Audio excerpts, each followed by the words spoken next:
নমস্কাৰ। এই মুহূৰ্তত আহি পৰিছে অসমবাসী ৰাজ্যখনে কেইবাটাও গুৰুত্বপূৰ্ণ খবৰ। অসমৰ লাখ লাখ ধনী দুখীয়া পৰিয়ালৰ বাবে এটা ডাঙৰ খবৰ। তাত যিসকল মহিলাই আত্মসহায়ক 10,000 টকাৰ বাবে আবেদন কৰিছিলে তেওঁলোকৰ এই 10,000 টকা কেতিয়া দিব কোনে কোনে লাভ কৰিব।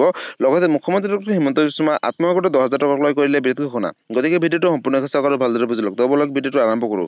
আৰু আজিৰ প্ৰথমটো খবৰ হৈছে ৰাজ্যৰ লাখ লাখ মহিলাৰ বাবে এটা অত্যন্ত জৰুৰী খবৰ। অৰ্থাৎ আত্মসহায়ক 10,000 টকা কেতিয়া দিব কোনে কোনে লাভ কৰিব। লগতে আত্মসহায়ক 10,000 টকাক লৈ মুখ্যমন্ত্ৰী কৰিলে বিৰোধ ঘোষণা। পোনপ্ৰথমতে আপডেটটো এবাৰ চাই লওক। বন্ধুসকল, ৰাজ্যৰ 27 লাখ মহিলাৰ বাবে ডাঙৰ খবৰ। এপ্ৰিল মাহত সোমাব আপোনাৰ একাউণ্টত 10,000 টকা। মুখ্যমন্ত্ৰী ডক্টৰ হিমন্ত বিশ্ব শৰ্মাই কৰিলে বিৰোধ ঘোষণা।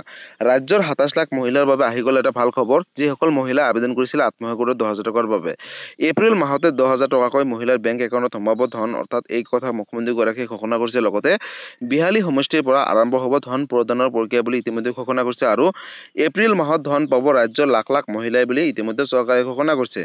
আৰু মহিলা উদ্যমিতা আঁচনি ধনক লৈ ডাঙৰ ঘোষণা মুখ্যমন্ত্ৰী ডক্টৰ হিমন্ত বিশ্ব শৰ্মাই ঘোষণা কৰিছে। গতিকে লাখ লাখ পৰিয়ালৰ বাবে এটা ডাঙৰ খবৰ।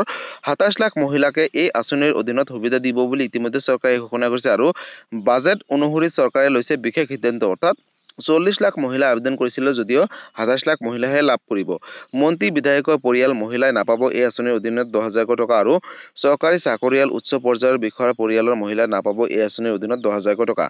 মদৰ দোকান থকা ঘৰৰ মহিলাকো দিয়া নহ'ব এই আঁচনিৰ অধীনত ধন বুলি ঘোষণা কৰিছে। আৰু ভাল ব্যৱসায় ট্ৰাক জেচিবি থকা লোকৰ ঘৰৰ মহিলাও নাপাব 10,000 টকা। তেওঁলোকৰ বাবে সুকীয়াকৈ বেলেগ চিন্তা কৰিব চৰকাৰে বুলি ইতিমধ্যে মুখ্যমন্ত্ৰীগৰাকীয়ে ঘোষণা কৰিছে। আৰু বিহালীৰ পৰা উদ্ভাৱন কৰা হ'ব 10,000 টকাৰ বিতৰণৰ প্ৰক্ৰিয়া। আৰু অহা মাহৰ পৰাই চূড়ান্ত এখন লিষ্ট প্ৰকাশ কৰিব চৰকাৰে। আৰু এইখন লিষ্টত নাম থাকিলে লাভ কৰিব 10,000 টকা। লগতে 3টা পৰ্যায়ত প্ৰদান কৰা হ'ব এই ধন বুলি ইতিমধ্যে ঘোষণা কৰিছে।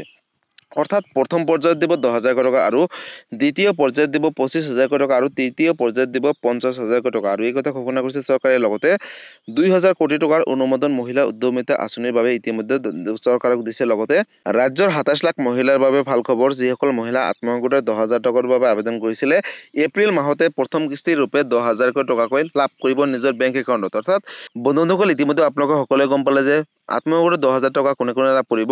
অৰ্থাৎ মন্ত্ৰী বিধায়কৰ পৰিয়ালৰ সদস্যসকলে লাভ নকৰে। লগতে যিসকলৰ ঘৰত উচ্চ পৰ্যায়ৰ চাকৰিয়াল আছে তেওঁলোকৰ সদস্যসকলে লাভ নকৰে। তাৰপাছত যিসকলৰ ঘৰত মদৰ দোকান আছে বা ভাল ব্যৱসায় জেচিবি ট্ৰাক আছে তেওঁলোকে কিন্তু এই 10,000 টকাকৈ লাভ নকৰে।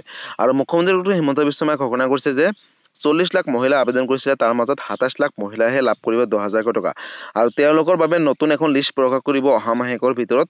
আৰু সেইখন লিষ্টত যাৰ যাৰ নাম থাকিব তেওঁলোকে লাভ কৰিব 10,000 টকা।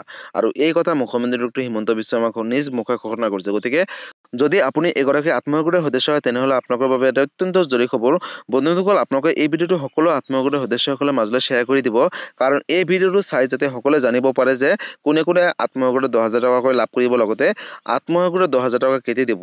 আৰু ইতিমধ্যে আপোনালোকে সকলোৱে গম পালে যে এপ্ৰিল মাহত দিব 10,000 টকা। আৰু তাৰ বাবে আপোনালোকৰ যিসকল যোগ্য পৰিয়াল হ'ব তেওঁলোকে লাভ কৰিব। আৰু টকা পোৱাৰ আগতে আপোনালোকে বেংকৰ লগত আধাৰ কাৰ্ডটো লিংক ৰাখিব। যিহেতু এই টকাসমূহ ডিবিডিৰ মাধ্যমত প্ৰেৰণ কৰিব চৰকাৰে।